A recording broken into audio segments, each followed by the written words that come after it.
அனைவருக்கும் வணக்கம். பேல்பூரி எப்படி பண்ணுறதுன்னு பார்க்கலாம். வீடியோக்குள்ளே வாங்க. நான் வெள்ளை பட்டாணி ஊற வச்சுருக்கேன். ஒரு 5 மணி நேரத்துக்கு முன்னாடி நீங்கள் பச்சை பட்டாணி கூட ஊற வச்சுக்கலாம். ஊற வச்சு 5 மணி நேரம் கழித்து குக்கரில் சேர்த்து நல்லா குழைய வேக வச்சு எடுத்து வச்சுக்கிட்டு ஒரு மிக்சி ஜாரில் 2 பெரிய வெங்காயம், 2 தக்காளி, இஞ்சி, கொஞ்சம் பூண்டு, பச்சை மிளகா சேர்த்து நைஸாக விழுதாக அரைச்சி வச்சுக்கிட்டு ஒரு வடைச்சட்டி வச்சு எண்ணெய் ஊற்றி சோம்பு போட்டு பொரிஞ்ச பின்னாடி அரைச்ச விழுதையும் சேர்த்துட்டு கூடையே மஞ்சத்தூள், மிளகாத்தூள், மல்லித்தூள், சீரகத்தூள் சேர்த்து நல்லா மிக்ஸ் பண்ணி பச்சை வாசம் போன பின்னாடி வேக வச்ச பட்டாணியும் சேர்த்து மல்லித்தலையும் கருவேப்பிலையும் சேர்த்து இறக்கணும்னா சுவையான பச்சை பட்டாணி குழம்பு ரெடி.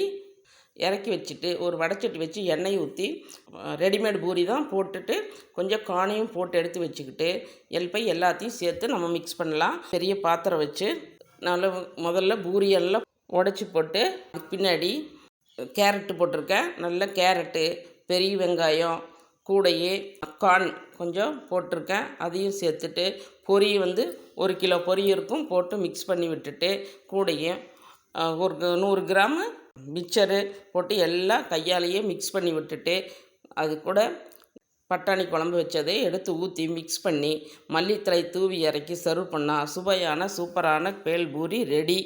இந்த வீடியோ பிடிச்சதுன்னா மறக்காமல் லைக் பண்ணுங்கள், கமெண்ட் பண்ணுங்கள், ஷேர் பண்ணுங்கள், சப்ஸ்கிரைப் பண்ணுங்கள். வாழ்க வளத்துடன் நலத்துடன்.